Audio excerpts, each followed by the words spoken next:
ಮಹಾದೇವ ಮಹಾದೇವ.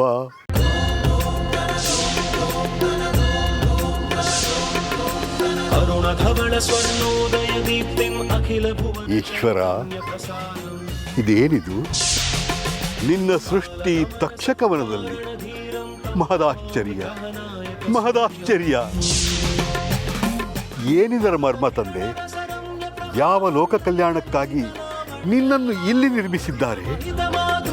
ಒಂದೂ ತಿಳಿಯದಲ್ಲ, ಒಂದೂ ತಿಳಿಯದು ತಂದೆ.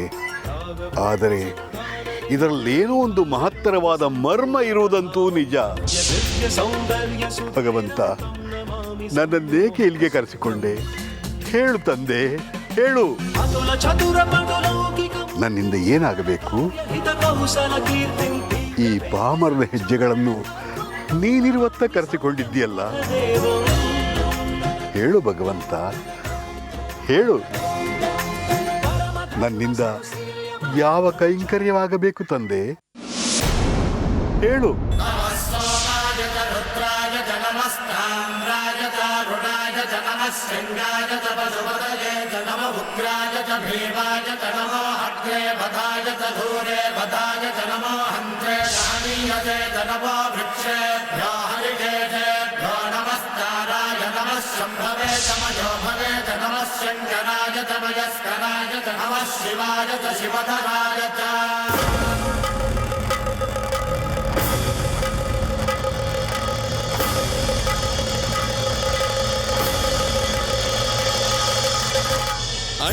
ಪ್ರತಿಷ್ಠಾಪನೆ, ಪ್ರಾಣ ಪ್ರತಿಷ್ಠಾಪನೆ, ಪ್ರಾಣ ಪ್ರತಿಷ್ಠಾಪನೆ. ನಿನ್ನ ಪ್ರಾಣ ಪ್ರತಿಷ್ಠಾಪನೆಯನ್ನು ನಾನು ನೆರವೇರಿಸಿಕೊಡ್ಬೇಕು ಅಂತ ಕೇಳ್ತಿದ್ಯಲ್ಲ ತಂದೆ. ಅದಕ್ಕೋಸ್ಕರ ನನ್ನನ್ನು ಇಷ್ಟು ದೂರ ಕರೆಸ್ಕೊಂಡಿ ಅಲ್ವಾ? ಯಾಕೆ? ಅದ್ಯಾವ ಶಕ್ತಿ ಬಂದು ನಿನ್ನಲ್ಲಿ ಲೀನವಾಗಿದೆ? ನಿನ್ನಲ್ಲಿ ಅದ್ಯಾವುದೋ ಒಂದು ದೊಡ್ಡ ರಹಸ್ಯ ಲೀನವಾಗಿದೆ.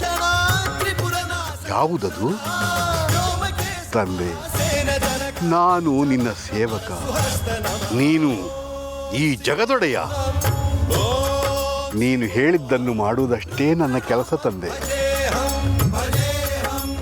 ಮತ್ಯಾವ ಪ್ರಶ್ನೆಗಳನ್ನು ಕೇಳುವ ಹಕ್ಕು ನನಗಿಲ್ಲ. ಸಮಯ ಬಂದಾಗ ನೀನೇ ಉತ್ತರಗಳನ್ನು ನೀಡ್ತಾ ಹೋಗ್ತೀಯ. ಈಗ ನಿನ್ನ ಆಜ್ಞೆಯನ್ನು ಪಾಲಿಸಬೇಕಾಗಿದೆ ಅಷ್ಟೇ. ನನ್ನಿಂದ ನಿನ್ನ ಸೇವೆ ಆಗಬೇಕಾಗಿದೆ. ಆ ಸೂಚನೆಯನ್ನು ಈಗ ನೀನು ಕೊಟ್ಟಿದ್ದೀಯ. ಆಗಲಿ, ಎಲ್ಲ ನಿನ್ನಿಚ್ಛೆ ತಂದೆ, ನಿನ್ನಿಚ್ಛೆ. ಓಂ ನಮಃ ಶಿವಾಯ. ಯಾರ ಕತೆ ಮುಗೀತು ವಿಷ್ಣು?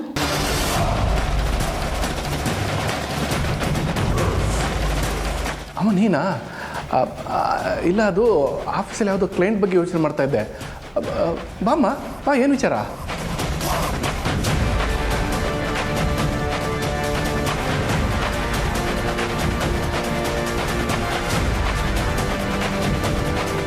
ವಿಷ್ಣು, ನಾನು ನಿನ್ನ ಹತ್ರ ಒಂದು ಮುಖ್ಯವಾದ ವಿಚಾರ ಮಾತಾಡಬೇಕು.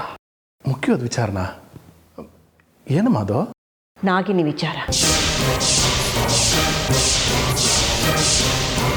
ಏನು? ನಾಗಿನಿ ವಿಚಾರನ? ಹೌದು ವಿಷ್ಣು. ಆ ನಾಗಿನಿ ತನ್ನ ಲೋಕದ ನಾಗಮಣಿ ಹುಡಿಕೊಂಡು ಈ ಭೂಮಿಗೆ ಬಂದಿರೋದು ನಿಜ ತಾನೇ? ಹೌದು. ಹಾಗಾದ್ರೆ ಹೇಳು, ಆ ನಾಗಮಣಿ ಎಲ್ಲಿದೆ? ನಾಗಮಣಿನ? ಅಲ್ಲಮ್ಮ, ನಾಗಮಣಿ ಎಲ್ಲಿದೆ ಅಂತ ನನಗೆ ಗೊತ್ತಿರೋದಕ್ಕೆ ಹೇಗೆ ಸಾಧ್ಯ? ಇನ್ನೇನು ಮತ್ತೆ? ಈ ಮನೆಗೆ ಹಾವಿನಿಂದ ಕಂಟಕ ಇದೆ. ನಾಗಿನಿ ಈ ಮನೆಯವ್ರ ಹಿಂದೆ ಬಿದ್ದಿದ್ದಾಳೆ. ನಿನ್ನ ಸ್ನೇಹಿತರು ಸತ್ತಿದ್ದು ಅವಳಿಂದ ತಾನೇ? ಅಂದರೆ ಅವಳಿಗೆ ನಾಗಮಣಿ ಇಲ್ಲೇ ಎಲ್ಲೋ ಇದೆ ಅಂತ ಅನುಮಾನ ಬಂದಿದೆ ಅಂತ ತಾನೇ ಅರ್ಥ? ಅಲ್ಲಮ್ಮ. ಬೇಡ ವಿಷ್ಣು, ಸಾಕು. ಇನ್ನೂ ಮಾತಾಡಿ ನನ್ನ ದಾರಿ ತಪ್ಪಿಸೋಕ್ಕೆ ನೋಡಬೇಡ. ನೋಡು, ನಾನು ನೇರವಾಗಿ ವಿಚಾರಕ್ಕೆ ಬರ್ತೀನಿ. ನನ್ನ ಪ್ರಕಾರ ನಾಗಮಣಿ ಎಲ್ಲಿದೆ ಅನ್ನೋ ವಿಚಾರ 3 ಜನಕ್ಕೆ ಮಾತ್ರ ಗೊತ್ತು. ಯಾರಮ್ಮ ಅದು? ಭೈರವ ಬಾಬಾ, ರುದ್ರ, ವಿಷ್ಣು.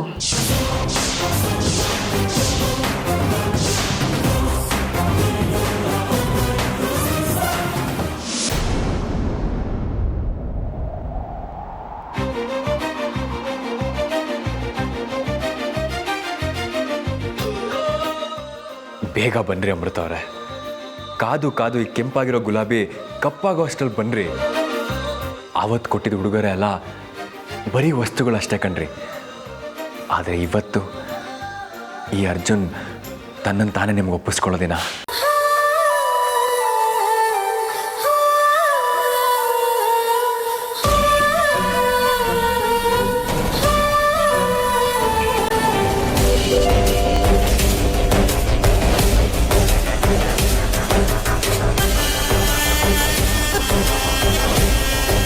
ನಾನು ಬಂದೆ ಅರ್ಜುನ್. ನೀನು ಈ ದಿನಕ್ಕೋಸ್ಕರ ತುಂಬ ಕಾತುರದಿಂದ ಕಾಯ್ತಿದ್ದೆ ಅಂತ ನನಗೆ ಗೊತ್ತು. ನಾನು ಅಷ್ಟೇ ಈ ಕ್ಷಣಕ್ಕೋಸ್ಕರ ತುಂಬ ಕಾತರದಿಂದ ಕಾಯ್ತಾ ಇದ್ದೆ. ಆ ಕ್ಷಣ ಬಂದೇ ಬಿಡ್ತು. ನೋಡ್ತಿರೋ ಅರ್ಜುನ್, ನಿನ್ನ ಜೀವನದಲ್ಲಿ ಯಾವತ್ತೂ ಮರಿಬಾರ್ದು ಅಂತ ಉಡುಗೊರೆ ಕೊಡೋದಕ್ಕೆ ಬರ್ತಿದ್ದೀನಿ.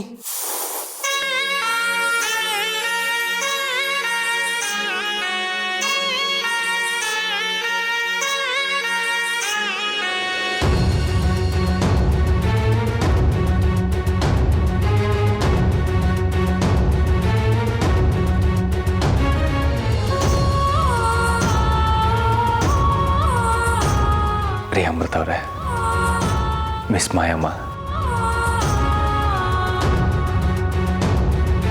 ಇಷ್ಟು ದಿನ ನಿಮ್ಮನ್ನು ಮಿಸ್ ಮಾಯಮ್ಮ ಅಂತ ಕರೀತಾ ಇದ್ದೆ. ಇನ್ನು ಮುಂದೆ ನಿಮ್ಮನ್ನು ನನ್ನ ಕಣ್ಣಲ್ಲಿ ಮುಚ್ಚಿಟ್ಕೊಂಡು ಕಾಪಾಡ್ಕೋತೀನಿ. ನೀವು ಮಿಸ್ ಆಗದೇ ಇರೋ ಹಾಗೆ ನೋಡ್ಕೋತೀನಿ. ನಾನು ನಿನ್ನನ್ನು ಇವತ್ತು ಈ ಪ್ರಪಂಚದಿಂದಾನೇ ಮಾಯ ಮಾಡೋದಕ್ಕೆ ಬಂದಿರೋಳು ಕಣೋ. ನೋಡ್ತಾ ಇರೋ ನಿನ್ನ ಕನಸಿನ ಅರಮನೆನ ಹೇಗಿನ್ನ ಸ್ವಲ್ಪ ಹೊತ್ತಲ್ಲಿ ಚೂರು ಚೂರು ಮಾಡ್ತೀನಿ ಅಂತ. No chance. ಇನ್ನು ಒಂದು ಕ್ಷಣನೂ ಕಾಯೋದಕ್ಕಾಗಲ್ಲ.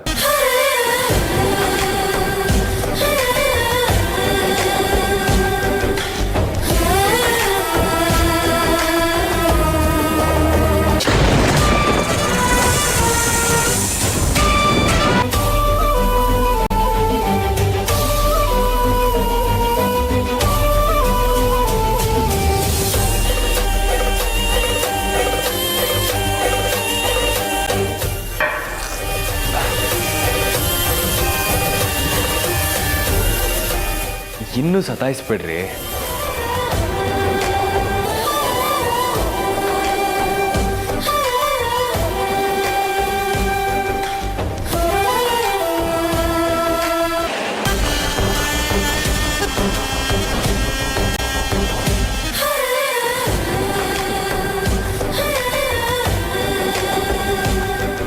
ಇದೇ ನನಗೂ ಬೇಕಾಗಿದ್ದಿದ್ದು. ಅದೆಷ್ಟು ಖುಷಿ ಪಡ್ತೀಯೋ ಪಡು. ಅದಕ್ಕಿಂತ ದುಪ್ಪಟ್ಟು ಘೋರವಾಗಿ ನಾನೇನನ್ನು ಆ ಪುಸ್ತಕದಲ್ಲಿ ಬರ್ದ ಹಾಗೆ ನಾನು ಈ ನಾಗಮಣಿನ ತುಂಬ ದಿವಸದಿಂದ ಬಳಸದೇ ಇರೋದ್ರಿಂದ ಇದರ ಶಕ್ತಿ ಕಡಿಮೆ ಆಗಿರಬಹುದು. ನಾನು ಈ ನಾಗಮಣಿನ ನಾಗಿಣಿ ವಿರುದ್ಧ ಬಳಸೋಕ್ಕಾಗದೇ ಇರಬಹುದು. ಇದು ನನ್ನ ಹತ್ರ ಇದ್ದು ವ್ಯರ್ಥ ಆಗಿರಬಹುದು. ಇಲ್ಲ, ಹಾಗಾಗಬಾರ್ದು. ಆ ಪುಸ್ತಕದಲ್ಲಿ ಏನು ಬರ್ತಿತ್ತು? ಮೊದಲನೇ ರಾತ್ರಿಗೆ ಸಿದ್ಧತೆ ಮಾಡಿಕೊಂಡು ಅರ್ಜುನ್ನ ಸಾಯಿಸೋದಕ್ಕೆ ಯೋಜನೆ ಹಾಕೊಂಡಿದೀಯಾ? ಮಾಡು. ಅದೇನು ಮಾಡ್ತೀಯೋ ಮಾಡು. ಸಾಯಿಸು ಅವನನ್ನ. ಬೇಡ ಬಿಡಿ, ನೀವೇನು ಹೇಳಬೇಡಿ. ಹೇಳೋದಕ್ಕೂ ಕೇಳೋದಕ್ಕೂ ಇದು ಸಮಯ ಅಲ್ಲ.